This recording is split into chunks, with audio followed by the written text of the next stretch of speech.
Hello everyone, this video is for semester 2 students economics method. Last video में हम लोगों ने डिस्कस किया था formative evaluation and summative evaluation और इस वीडियो में हम लोग डिस्कस करेंगे कंटिन्यूअस एंड कॉम्प्रिहेंसिव इवैल्यूएशन जो कि एक पार्ट है असेसमेंट एंड इवैल्यूएशन का। जब हम लोग बात करते हैं कंटिन्यूअस एंड कॉम्प्रिहेंसिव इवैल्यूएशन तो ये हम लोग देख रहे हैं कि 3 शब्दों से बना हुआ है। तो पहला जो सी है वो है continuous. Regular and continuous activities conducted throughout the year to achieve all round development. जब एक बच्चे का कोई एक पर्टिकुलर क्लास में जब वो 1 साल बिताता है तो उसके दौरान वो बहुत सारे एक्टिविटीज़ में इन्वॉल्व रहता है जो कि निरंतर चलती रहती है। दूसरा है कॉम्प्रिहेंसिव। कॉम्प्रिहेंसिव मतलब व्यापक होता है। तो हम लोग कोई पर्टिकुलर एक एस्पेक्ट को लेके बात नहीं करते हैं बल्कि सारे एस्पेक्ट्स को लेके बात करते हैं, जैसे कि mental, emotional and physical aspect of the students progress, मतलब all round development of the child, सर्वांगीण विकास की बात करते हैं। लास्ट है evaluation. Variety of tools and techniques are used to assess and evaluate the students' progress. हम लोग पहले वाले वीडियो में भी थोड़ा डिस्कस किए हैं कि इवैल्यूएशन क्या है। बच्चे का मूल्यांकन करना बहुत ज़रूरी है कि वो 1 साल में क्या सीखा है, तो इसीलिए इसको शॉर्ट फॉर्म में CCE कहा जाता है। Continuous and comprehensive evaluation refers to a system of school-based evaluation of the learner that covers all aspects of the learner development. तो जब हम लोग बात करते हैं continuous and comprehensive evaluation की, तो ये एक विद्यालय आधारित मूल्यांकन है जहाँ पे बच्चे का हर एस्पेक्ट को देखा जाता है कि कितना डेवलपमेंट उसका हुआ है। This development profile of learner is facilitated through continuous assessment of one's learning content, the response, the nature and success of its applications and the behavioural outcomes. तो जब बच्चे का वो इवैल्यूएशन किया जाता है तो किन किन बातों का इवैल्यूएशन किया जाता है, तो यहाँ हम लोग बात कर रहे हैं continuous and comprehensive evaluation. Evaluation सिर्फ इवैल्यूएशन नहीं देखेंगे बल्कि कंटिन्यूअस एंड कॉम्प्रिहेंसिव इवैल्यूएशन को ध्यान में रखेंगे। तो किन किन बातों का इवैल्यूएशन किया जाता है? एक, कंटेंट, जो बच्चा स्कूल में सीख रहा है, कितना कंटेंट वो गेन कर रहा है। दूसरा, रिस्पॉन्सेस, वो किस तरीके से अपना प्रतिक्रिया दे रहा है। उसका नेचर या प्रवृत्ति, और success of its application and behavioural outcome. यहाँ हम लोग बात कर रहे हैं कि जो हम लोग कंटिन्यूअस एंड कॉम्प्रिहेंसिव इवैल्यूएशन कर रहे हैं तो उसका जो हम एप्लीकेशन किए, अप्लाई किए हैं बच्चों के ऊपर ये प्रोसेस को, उसका एंड रिज़ल्ट कैसा आ रहा है। This is measured through some tools of assessment. हम लोग असेसमेंट के लिए पहले भी पढ़े हैं कि unit test, class test, assignments, projects, final exam, ये सारा कहीं ना कहीं आपका असेसमेंट और इवैल्यूएशन में आता है। तो ये सारा टूल्स है जिससे आप जान सकते हैं या बच्चे का मूल्यांकन कर सकते हैं।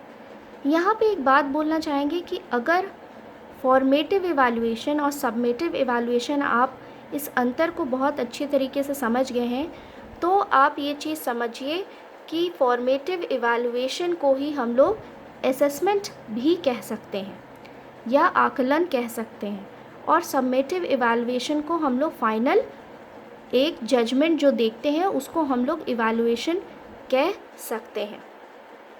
In the process, development of every domain is taken care of: knowledge, understanding, applying, analysing, evaluating and creating. तो ब्लूम्स टेक्सोनॉमी जो हम लोग पढ़े हैं उसमें बेंजामिन ब्लूम ने कहा था कि बच्चे के डेवलपमेंट के लिए इन सारे एस्पेक्ट को ध्यान में रखेंगे तभी उसका कॉग्निटिव डेवलपमेंट होगा या ज्ञानात्मक विकास होगा। तो पहले तो वो 3 डोमेन में डिवाइड किए हैं, कॉग्निटिव, एफेक्टिव और साइकोमोटर। कॉग्निटिव ज्ञानात्मक, एफेक्टिव भावात्मक और साइकोमोटर क्रियात्मक।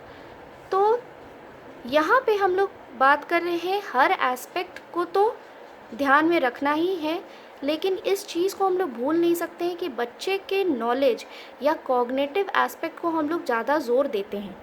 तो इसीलिए यहाँ पे बोला गया है कि कॉग्निटिव डोमेन के अंदर जो सारा चीज़ आता है, नॉलेज, अंडरस्टैंडिंग, एप्लीकेशन, एनालिसिस और इवैल्यूएटिंग, क्रिएटिंग, बीच में एक सिंथेसिस भी है, तो ये सारी चीज़ों का डेवलपमेंट होना ज़रूरी है।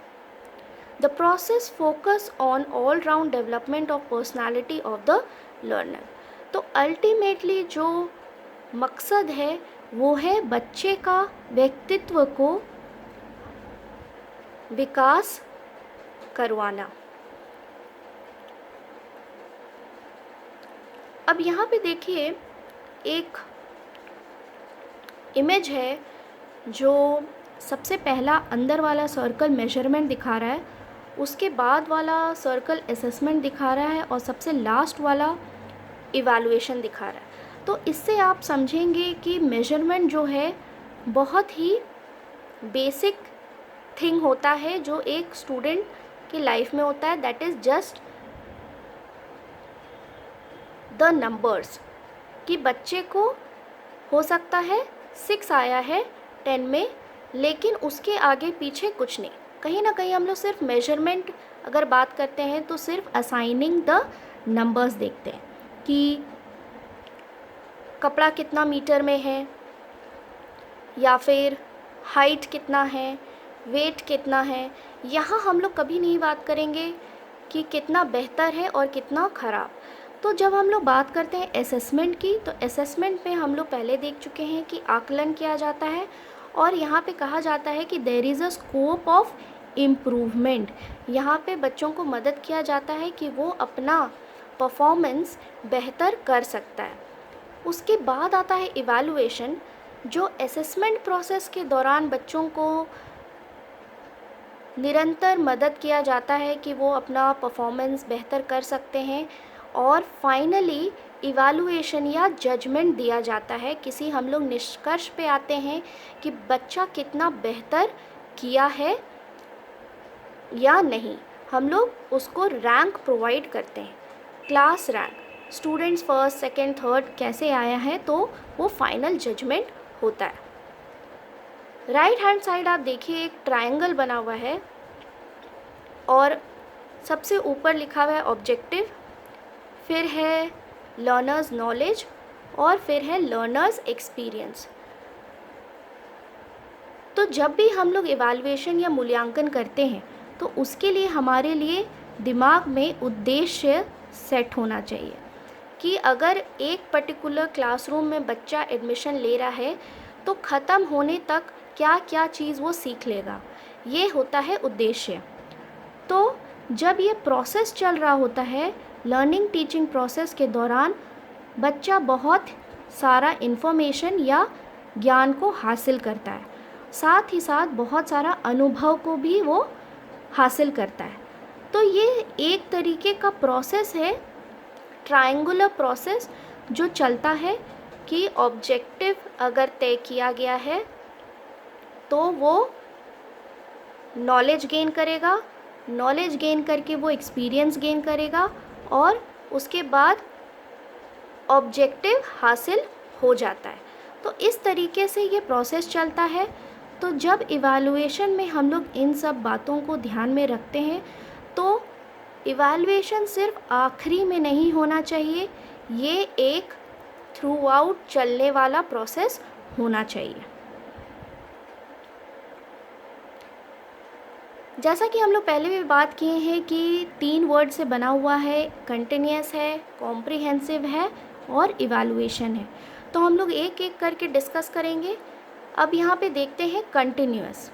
It refers to continuity and regularity of assessment during the whole session. पूरे एक साल में, एक सेशन में निरंतर चलने वाली जो एक्टिविटीज़ हैं, प्रक्रिया है, ये एक प्रोसेस है जो देखेंगे कि नियमित ढंग से प्लान किया हुआ रहता है, स्टेप बाय स्टेप किया जाता है। उस तरीके से हम लोगों को इवैल्यूएशन को भी करना है। The frequency of class test, unit test and terminal test can make the evaluation regular. अब हम लोग बार बार बात कर रहे हैं कि रेगुलर टेस्ट होना चाहिए या इवैल्यूएशन होना चाहिए, तो कैसे होना चाहिए? रेगुलर तब होगा जब बीच बीच में आप कुछ ना कुछ टेस्ट बच्चों का लेते रहे। कितना ज़्यादा फ्रीक्वेंसी मतलब कितना ज़्यादा आप बच्चों का टेस्ट ले रहे हैं, वो हो भी सकता है क्लास टेस्ट हो, यूनिट टेस्ट हो, टर्मिनल टेस्ट हो, प्रोजेक्ट हो, असाइनमेंट हो, ये सारे चीज़ इन्वॉल्व रहते हैं। द टेस्ट में be followed by the diagnosis of the hard spots of the learner. तो जब टेस्ट ले लिया जाता है उसके बाद यहाँ पे देखा जाता है टेस्ट लेने के बाद कि बच्चे को कहाँ कहाँ पे प्रॉब्लम हो रही है and remedial interventions to correct them. जब प्रॉब्लम्स पता चल जाता है टीचर को, तो उसके बाद उसका काम होता है कि वो रेमेडियल इंटरवेंशंस करे या उपचारात्मक हस्तक्षेप करे। तो यहाँ पे हो सकता है जैसे रेमेडियल क्लासेस ले या फिर पर्सनल क्लासेस ले या फिर उसको अलग से किसी चीज़ के लिए सलाह दे, ये सारे चीज़ इसमें इंक्लूड होते हैं। Retesting and getting feedback may help teachers and students for their self-evaluation. जब टेस्ट नंबर्स या फिर उसका रिज़ल्ट आ चुका है, तो उसके बाद रेमेडियल क्लासेस के भी बाद आप रीटेस्ट ले सकते हैं, और या फिर नॉर्मल फीडबैक जो बच्चों से नॉर्मल फीडबैक मिलता है उससे भी आप समझ सकते हैं कि टीचर्स खुद को बेहतर समझ सकते हैं और स्टूडेंट्स खुद को बेहतर समझ सकते हैं कि वो कितना अच्छा किए हैं।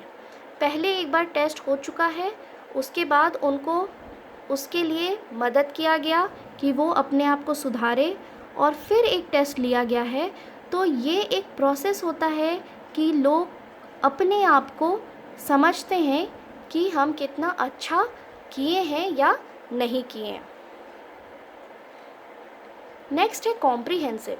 It refers to the area of assessment which includes both scholastic and non scholastic aspect of pupil growth. Scholastic यहाँ पे हम लोग बात कर रहे हैं सिर्फ एकेडमिक पार्ट, शैक्षिक क्षेत्र या बच्चे का जो सिर्फ वो सिलेबस रिलेटेड चीज़ों को सीख रहा है, और नॉन स्कॉलिस्टिक पार्ट हो गया जो पढ़ाई से हट के बाकी दूसरे क्षेत्रों में बच्चा कितना बेहतर कर रहा है।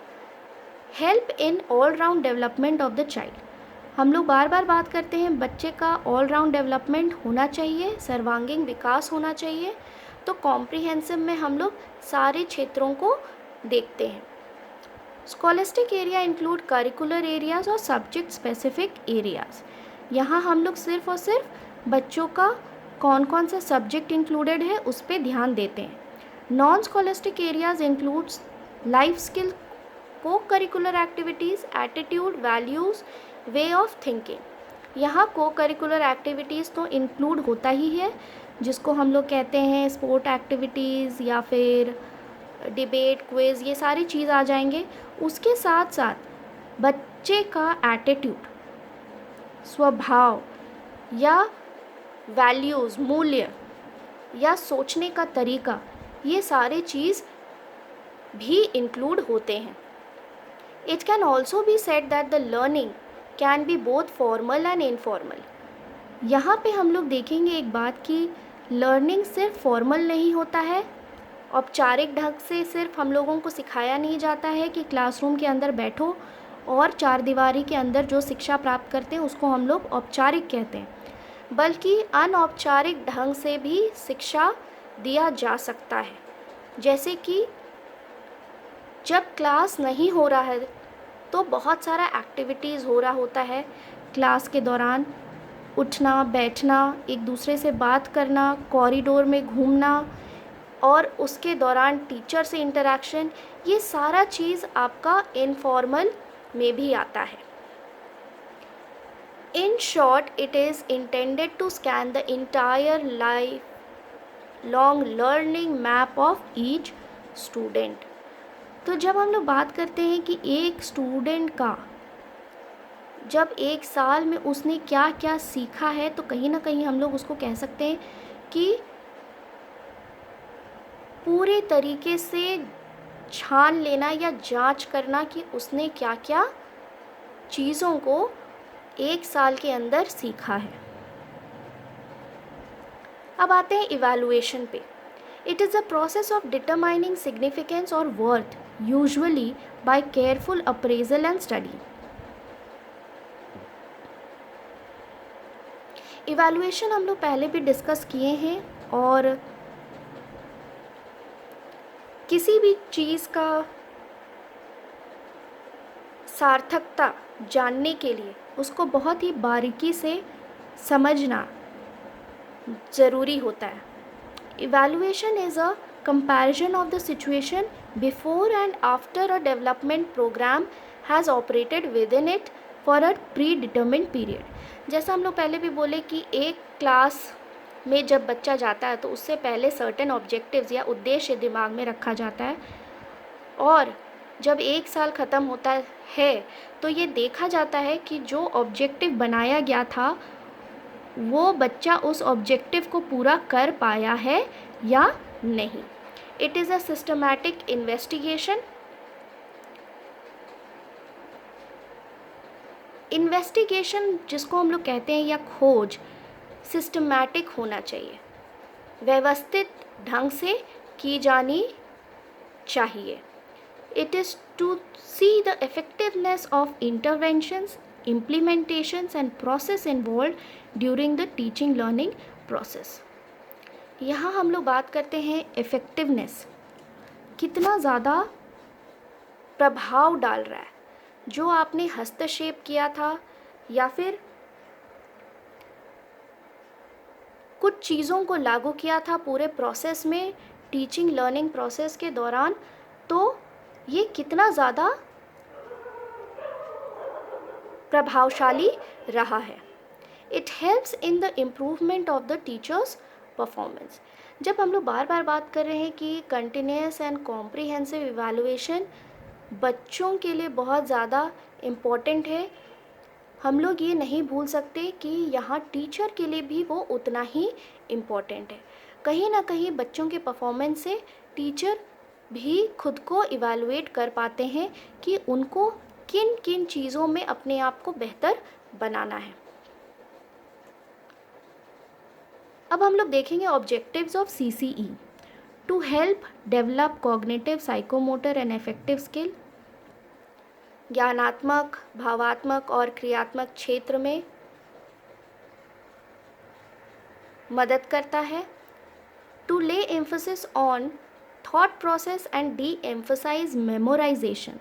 जो हम लोग देखते हैं कि एनुअल एग्ज़ाम सिर्फ साल में एक बार होता है, तो कहीं ना कहीं वो रट्टाफिकेशन होता है और बच्चे प्रीवियस ईयर का क्वेश्चन बैंक निकालते हैं, उसमें देखते हैं, टैली करते हैं कैसा पैटर्न है और वही क्वेश्चंस को निकाल के रटते हैं। तो यहाँ पे जब बार बार थ्रू आउट एक साल में बहुत सारा टेस्ट, असाइनमेंट्स, प्रोजेक्ट्स दिया जाता है, तो यहाँ पे थॉट प्रोसेस, सोचने का जो बच्चे में क्षमता है उसको बढ़ाया जाता है, और जो मेमोराइज, रोट लर्निंग जिसको कहते हैं, वो कम किया जाता है। To make evaluation an integral part of teaching learning process. Evaluation को एक महत्वपूर्ण हिस्सा बनाना चाहिए टीचिंग लर्निंग प्रोसेस का। To use evaluation for improvement of students' achievements and teaching learning strategies on the basis of regular diagnosis followed by the remedial instruction।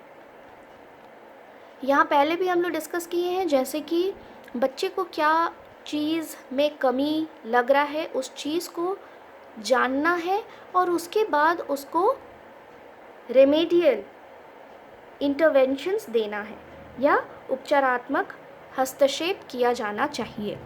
To use evaluation as a quality control device to maintain desired standard of performance. तो जब हम लोग बात करते हैं कि एक standard set करना, जैसे स्कूल का हम लोगों को स्टैंडर्ड सेट करना है कि बच्चे इतना ही अच्छा करेंगे, तो ये इवैल्यूएशन कहीं ना कहीं एक कंट्रोलिंग डिवाइस की तरह काम करता है। बीच बीच में बार बार इवैल्यूएट किया जाएगा कि बच्चा उस स्टैंडर्ड को मीट कर पा रहा है या नहीं। To make the process of teaching and learning a learner centred activity, छात्र केंद्रित होना चाहिए। To make appropriate decision about the learner, the process of learning and the learning environment. तो जब हम लोग CCE की बात करते हैं तो यहाँ पे हम लोग कुछ खास निर्णय ले पाएंगे बच्चे के बारे में या अधिगम प्रक्रिया के बारे में, या फिर जिस माहौल में आप बच्चे को पढ़ा रहे हैं उसके बारे में। हम लोग देखेंगे advantages of CCE। It helps in reducing stress of students of learning. जब साल में एक बार सिर्फ एग्ज़ाम होता है तो बहुत ज़्यादा टेंशन होता है, लेकिन अगर थ्रू आउट थोड़ा थोड़ा कंटेंट का एग्ज़ाम हो तो बच्चे का स्ट्रेस कम हो जाता है। It helps in identifying learners progress at regular interval. बीच बीच में बच्चा कितना अच्छा कर रहा है या प्रदर्शन दिखा रहा है, उस चीज़ को हम लोगों को नोट डाउन कर लेना है। It helps in knowing the different learning needs and potentials of different student. हर एक बच्चे का अपना नीड होता है और साथ ही साथ पोटेंशियल होता है, कैपेबिलिटी रहता है, तो वो सारा चीज़ हम लोग CCE के मदद से जान सकते हैं। It helps in improving a variety of remedial measures. तो अगर थ्रू आउट हम लोगों का इस तरीके का इवैल्यूएशन प्रोसेस हो तो हम लोग जो रेमेडियल मेजर्स ले रहे हैं वो हम लोग बेहतर और बेहतर कर सकते हैं। It helps the teachers in knowing their students. विभिन्न तरीक़ों से अगर हम लोग मूल्यांकन कर रहे हैं तो टीचर बच्चों को बेहतर समझ पाएंगे। It helps in making the learning process interesting and effective. तो जब अलग अलग तरीके का मूल्यांकन पूरे साल भर में किया जाता है तो ये बहुत ही इंटरेस्टिंग बन जाता है और साथ ही साथ इफ़ेक्टिव तो होता ही है। It helps in recognising and encouraging specific abilities of students। किसी बच्चे में अगर कुछ खासियत है तो टीचर उसको पहचान सकता है और साथ ही साथ प्रोत्साहित भी कर सकता है कि वो आगे इस चीज़ में ही अच्छा करे। जैसे कि स्पोर्ट्स, अगर पता चल जाए कि ये बच्चा स्पोर्ट्स एक्टिविटीज़ में इंटरेस्ट रखता है तो उसको इनकरेज करना चाहिए कि वो उस क्षेत्र में आगे बढ़े। अब यहाँ पे एक एग्ज़ाम्पल देखिए कि कैसे continuous and comprehensive evaluation based examination हो रहा है। तो लेफ़्ट हैंड साइड है टाइप्स ऑफ टेस्ट, जो एक लिखा हुआ है पेन एंड पेपर, ठीक है। तो पेपर नंबर दिया हुआ है FA1, FA3, SA1, SA2, ये सारा आपका रिटन होगा, रिटन एग्ज़ामिनेशन होगा। उसके नेक्स्ट है FA2, जो उसके ऊपर मेंशन नहीं था, नेक्स्ट है, तो उसका है project, assignment, seminar, MCQ, group discussion, debate, lab activity, model, exhibition, ये सारा चीज़ इंक्लूड होता है। प्रॉब्लम सॉल्विंग, असेसमेंट, जो F4 पेपर है उसमें है प्रॉब्लम सॉल्विंग असेसमेंट क्वेश्चंस, तो यहाँ पे CBSE बेस्ड अगर हम लोग देख रहे हैं, ऐसा क्वेश्चन पेपर है, तो देखिए उसमें लिखा हुआ है 60 MCQs रहेगा जो 90 मार्क्स का होगा। तो उसमें भी सब डिविजन्स है, मैथ, साइंस, सोशल साइंस और इकोनॉमिक्स, इंग्लिश, हिंदी दिया हुआ है, जिसमें लैंग्वेज है, रीजनिंग है, क्वालिटेटिव एंड क्वांटिटेटिव सारा। तो ये सारे एरियाज़ को कवर कर रहा है। उसके बाद में है वैल्यू बेस्ड क्वेश्चंस, जो आपको रिटन एग्ज़ाम में ही इंक्लूड हो रहा है, पेपर essay 1 और 2। तो एक तरीके से देखिए ये पूरा प्लान्ड वे में है, और इसके साथ साथ को करिकुलर एक्टिविटीज़ को भी इवैल्यूएट किया जाता है। तो this is all about continuous and comprehensive evaluation. Thank you everyone.